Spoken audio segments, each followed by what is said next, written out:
வணக்கம். நான் உங்களின் அன்பு சகோதரி மாலதி பாலன். யாருக்காக நாவலை தொடர்வோம். பாகம் 20. என்னை யாரும் அடிக்க மாட்டாங்க குணா. இதுவரைக்கும் அடினா என்னன்னு எனக்கு தெரியாது. வலிக்கிறதை நான் கீழே விழுந்து உணர்ந்ததாக தெரியும்.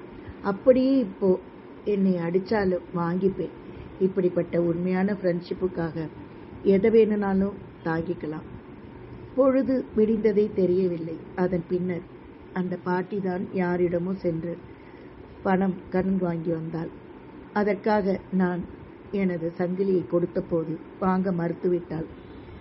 எங்களை பஸ் ஏற்றி குணாவிடம் என்னை பத்திரமாக வீடு சேர்க்க சொல்லி, அதற்காக என் வீட்டார் என்ன திட்டினாலும் அடித்தாலும் வாங்கிக் கொள்ள வேண்டும் என்று சொன்னாள்.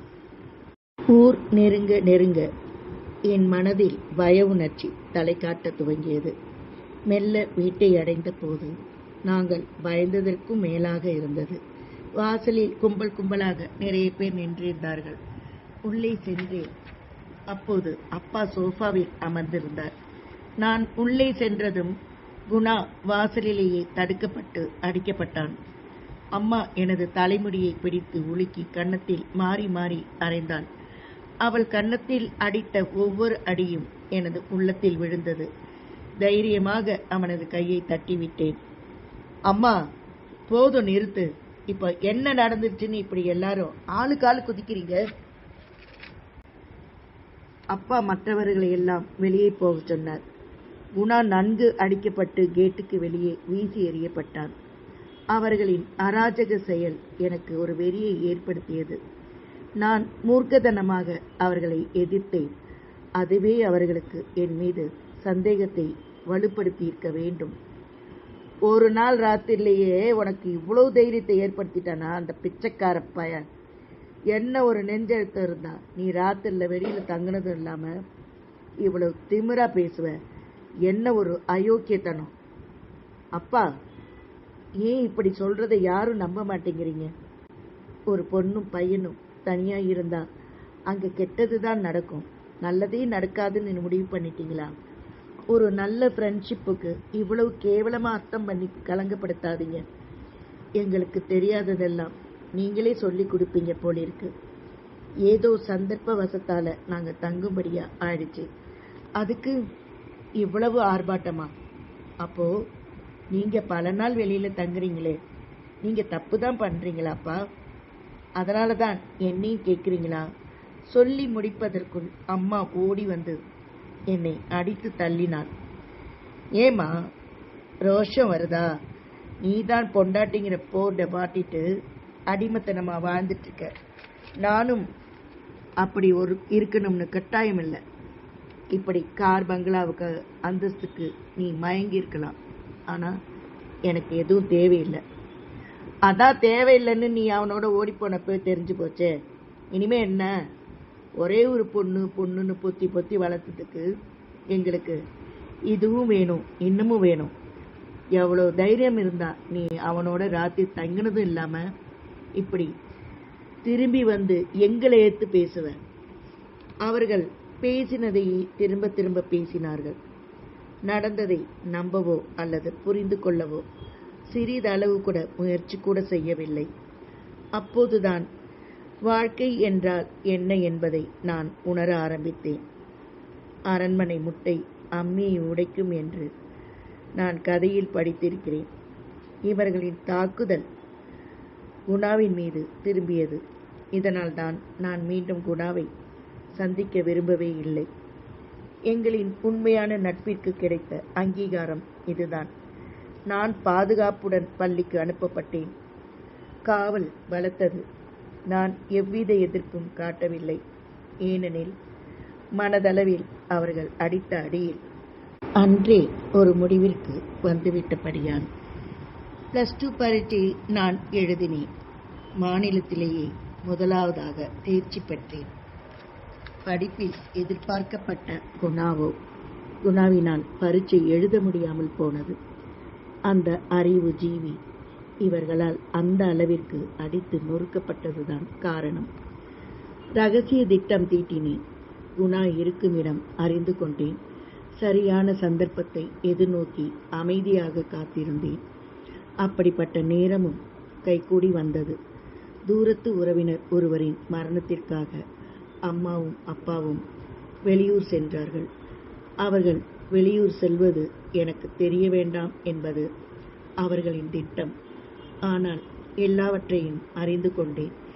எனது தோழியின் மூலமாக வீட்டை விட்டு வெளியேறி குணாவை சந்தித்தேன். முதலில் அவன் வருவதற்கு மறுத்தான். இருப்பினும் நானே இந்த தியாகம் செய்வது அவனுக்காக தான் என்பதை புரிந்து கொண்டு என்னோடு வர சம்மதித்தான். என் வீட்டாரை பழிவாங்கிவிட்ட திருப்தியில் எனக்கு மிகவும் சந்தோஷமாய் இருக்கிறது. அந்த இளம் சிட்டு தன்னை பற்றி கூற முடித்தது. நான் அனைத்தையும் கவனமாக கேட்டுக்கொண்டேன். சரி, நல்ல நட்புறவுங்கிறது சொன்னியே, அது இப்போ நீங்க இருந்தீங்களே அந்த நிலைதானா என்று எதற்காக கேட்டேன். அவள் கூர்மையாக என்னை பார்த்தாள். ஆமாம் சார், நட்பை காதலாக மாற்றியது அவர்கள் செய்த குற்றம். என் அப்பாவின் ஆட்களால் அடிபட்ட குணா அந்த வழியிலும் ரணத்திலும் அவன் துடிக்கும்போது என்னால் அவனுக்கு தர முடிந்த ஆறுதல் இதுதான். இப்போ நான் இதை தப்புன்னு நினைக்கல. அவங்க சொன்னது நிஜம்தான், நிரூபித்தேன், அவ்வளவுதான். ஆனா உங்களுக்கு என்னம்மா வயசாயிடுச்சு? இன்னும் 6 மாசத்திலே எனக்கு 18. குணா என்னை விட 2 வயசு பெரியவன். ஓ சரி, வீட்டில் அப்பா அம்மாவை எதிர்த்து வந்தாச்சு. இனிமே என்ன செய்ய போறீங்க? வாழ்க்கையில் வயிற்றுக்கு தான் முதலிடம்னு உனக்கு தெரியுமா? அந்த அளவுக்கு நான் முட்டாளா? கையில் ரொக்கு பணம் 20,000 20 பவுன் நகையும் போட்டு வந்திருக்கேன். எப்படியும் பொழைச்சுக்குவோம். நான் பலமாக சிரித்தேன். அந்த சிறு பெண் என்னை கோபத்தோடு பார்த்தாள். ஐயோ, இன்னைக்கு உலக நிலவரப்படி புள்ளி உரை ஏதாவது தெரியுமா உனக்கு? உங்களோட ஸ்கூல் சர்டிஃபிகேட் இருந்தால் தான் ஏதோ ஒரு வேலையாவது வாங்க முடியும். ஒரு வேலைன்னா அதுக்கு எவ்வளோ அட்வான்ஸ் தரணும்? வாடகைக்கு வீடு எடுத்தா அதுக்கு என்ன பண்ணணும்? எவ்வளவு ஆகும்னு தெரியுமா? இது இல்லாமல் உங்களோட ஒவ்வொரு தேவைக்கும் ஒவ்வொரு நாளும் பணம் எந்த அளவுக்கு தேவைங்கிறது தெரியுமா? எனக்கு இதெல்லாம் தெரியறதுக்கான வாய்ப்பே கிடையாது.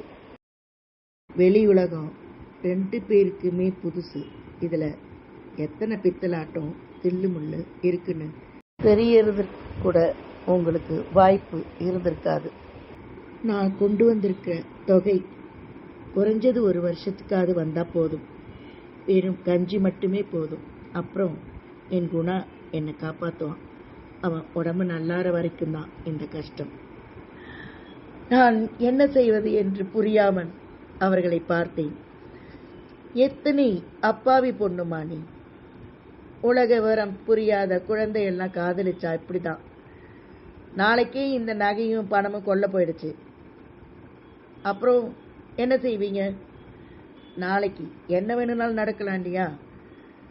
4 முறை உன்னை பலாத்காரம் பண்ணுனா அதை எதுக்கக்கூடிய பலம் உன் குணாக்கிட்ட இருக்கா? அவன் என்ன சினிமா கதாநாயகனா? 10 பேர் வந்தாலும் அடிச்சு துவச்சி உன்னை காப்பாத்துறதுக்கு. இந்த வாழ்க்கை நிஜம். சினிமாவில் வர மாதிரி எதுவும் அழகானதோ அற்புதமானதோ இல்லை. நிஜத்தில் நெருடல்கள் அதிகம். தகுதியோ தராதரமோ இல்லாத ஒருத்த கூட தன்னோட பொண்ணு காதலிக்கிறாங்கன்னு சொன்னா, சரிம்மா நீ நல்லா போயிட்டு அவனோடையே வாழ்ந்துட்டு வா என்று எந்த அம்மா அப்பாவும் அனுப்ப மாட்டாங்க.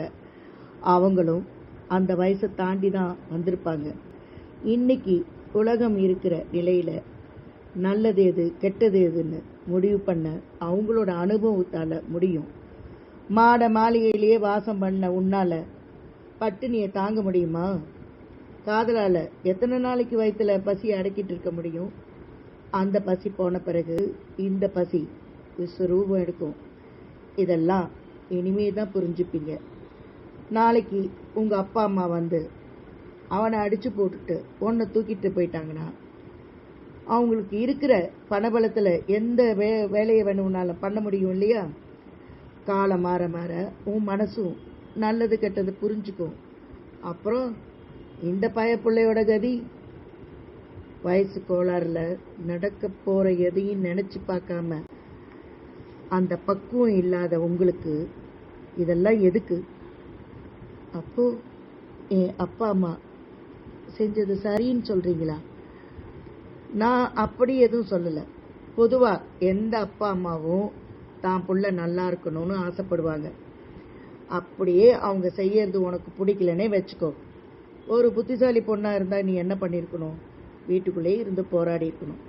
உனக்கும் உங்க அண்ணாவுக்கும் சொந்த காலில் நிற்கக்கூடிய பலம் வர வரைக்கும் பொறுமையா இருந்திருக்கணும். அப்புறம் தைரியமா உங்க அம்மா அப்பாவை என்ன இந்த உலகத்தையே எதிர்த்து நிற்கலாம். அதை விட்டுட்டு இப்படி முன்ன பின்ன தெரியாத ஊருக்கு ஓடி வரீங்களே, ரொம்ப தப்பு பண்ணிருக்கீங்கம்மா. இன்னைக்கு பார்த்த குணா மேல இவ்வளவு அக்கறைப்படுற நீ, அவன் சந்தோஷமா இருக்கணும்னு நினைக்கிற நீ, இது நாள் வரைக்கும் சீராட்டி பாராட்டி உன்னை பெத்து வளர்த்தவங்க மனசை உதாசீனப்படுத்திட்டு நிர்மூலப்படுத்திட்டு இப்படி துரோகம் பண்ண எப்படி உங்களால முடியுது? எதிர்பாராத விதமாக அவர்கள் இருவரும் எனது காலில் விழுந்தனர். நான் திடுக்கிட்டு போனேன். இதன் தொடர்ச்சியை அடுத்த பதிவில் கூறுகிறேன். அதுவரை நன்றியுடன் உங்களின் அன்பு சகோதரி மாலதி பாலன். காதல் என்பது அழகிய கனவு அன்று. காதல் என்பது கன நேரத்து உடல் இன்பமும் அன்று. காதல் என்பது இரண்டு மனங்களின் சேர்க்கை. இரண்டு புதிய மனிதர்களுக்கு ஒருவரை ஒருவர் பூரணமாக்குவதற்காக ஒரு விந்தையான தவிப்பு உண்டாகிறதே, அதன் பெயர்தான் காதல்.